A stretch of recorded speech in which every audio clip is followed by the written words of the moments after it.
Hello everyone, welcome to my bold and beautiful Gossip Today channel. I hope everyone is having a wonderful day. Before we begin, please hit the subscribe button and give this video a thumbs up.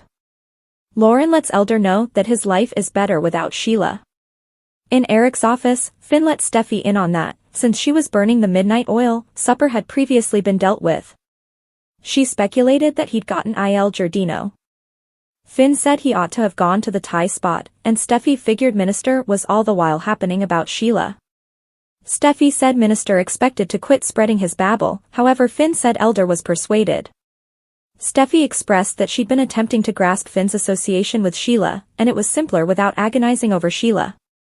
Finn said Steffi didn't need to stress over his concentration. He was centered around their family and their bliss and wouldn't allow Sheila or Minister to divert him. Steffi inquired as to whether Finn was good with getting the children. He vowed to have them generally prepared for bed so they could have a heartfelt night. At the point when he proposed to give her a back rub, she said he was making her desires valid. On the subject of wishes, he reviewed that Minister had inquired as to whether portion of him wished Sheila was as yet alive. He'd let Elder know that it didn't make any difference how he felt since she was gone, and Minister expected to acknowledge it and deal with it. Steffi expressed that piece of her got where Elder was coming from in light of the fact that Sheila had faked her passing previously, yet Steffi guaranteed she'd been there and had seen it for herself. She'd seen Sheila's face, and in the event that Elder had been there, he'd be all around as sure as Steffi. There was no doubt as far as she can say that Sheila was dead. At Eric's home, Eric and Lauren had tea. She calculated that life was great, and they didn't need to stress over Sheila any longer. Lauren informed Eric that she'd told Steffi not to feel remorseful about taking out that beast.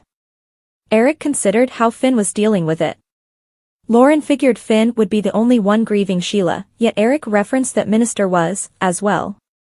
Lauren and Eric talked about the dangers Elder had taken for Sheila. Lauren said Sheila had passed on before she'd overturned Minister's life. Lauren added that they'd endure Sheila, and Eric answered that the heroes generally won. At Il Giardino, Elder looked sugar up on the web. Pictures of handled sugar came about. Taking a gander at an image of Sheila, Minister swore he'd seen her face and had never left the room. He contemplated whether Finn was correct or on the other hand assuming Sheila was still out there. Minister vowed not to surrender. From behind him, Lauren encouraged Minister to erase the photograph on his PC and free himself of some other updates since he was in an ideal situation without Sheila. Minister asked how things were in Genoa City, and she said everybody was feeling significantly better that Sheila was dead. Lauren didn't have the foggiest idea for what reason he'd succumbed to Sheila, however she guaranteed him that his life was more secure and better without Sheila. Elder advised Lauren to continue to celebrate, however he puzzled over whether Sheila was as yet alive. Lauren called it absurd and said Steffi had cut Sheila in the heart. Lauren expressed that Minister had distinguished the body. Minister started to talk, however Lauren cut him off, inquiring as to why he was holding out the misleading expectation when he'd seen with his own eyes. Lauren demanded that he ought to be appreciative that he'd never seen the beast Sheila had been. Lauren became close to home about the 8 times of torture Sheila had incurred for her. She went to leave, at no point ever needing to hear Sheila's name in the future. Elder got some information about the name Sugar. Lauren pivoted and rehashed the name. He got some information about Sugar. In the plan office, Poppy and Zend upheld for Luna. He said that he'd been up to speed in the fervor fitting her personal preference him, and there was a lot of fault to go around, only not on her. R.J. didn't need Zend telling R.J. step-by-step instructions to feel after Zend had cut R.J. toward the back. Zend made sense of that Luna had been there, saying she'd been glad to see him, and he hadn't realized she'd been impaired. R.J. inquired as to whether Zend had failed to remember Luna had been his cousin's better half. R.J. shouted that Zend had understood what he'd been doing and who he'd been doing it to. Zend recognized that it had been a treachery, however it had been his double-crossing, not Luna's. He said R.J. was fortunate and shouldn't blow it. Luna said she didn't need R.J. to feel constrained. Poppy let him know that the night was on her, not Luna. R.J. concurred that Poppy's medications had turned their reality over. R.J. didn't have any desire to hear one more word from Poppy or Zend and advised them to get out. On out, Zend asked R.J. not to make Luna extremely upset over something that wasn't her shortcoming. Alone with Luna, R.J. said he realized that she hadn't intentionally undermined him, yet it didn't make it any less excruciating or stunning. He didn't have the foggiest idea where to go from that point, and he wished she had let him know when it had worked out. She concurred that she ought to have confided in them, however she'd needed to safeguard his relationship with his cousin. R.J. said that was history, and he couldn't have cared less about Zend. R.J. simply needed to discuss where they went from that point. R.J. said it would be simpler for him in the event that he didn't adore Luna.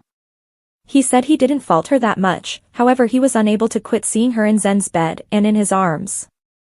R.J. required time. Luna gestured. She let him know that she adored him regardless of what he chose. She attempted to contact his arm, however he supported up. Elder gets new Sheila data. The strong and the lovely spoilers say Minister Sharp, Sean Cannon, is a man on a mission and he won't stop until he tracks down Sheila Carter, Kimberlyn Brown. Elders persuaded Sheila's demise was a hoax and he needs to bring his better half home. Yet, Elder's attempting to beat the odds. Could he at any point track down strong evidence of his hypothesis before Dr. Finn, leather expert Novlin, and Trust Logan, Annika Noel, have him committed? The intense and the lovely spoilers, Lauren Fenmore leaves out nothing. As indicated by B&B spoilers, before this week is over Minister might coincidentally find the data he is searching for. In any case, will it be sufficient to persuade Sheila's child and his little girl that she is still especially alive? With all due respect, Steffi Forrester, Jacqueline McInnes Wood, certainly killed someone that game-changing night in her kitchen, and the body in the mortuary was a carbon copy for Sheila Carter. Thus, it's justifiable that Minister's family thinks he has lost his marbles.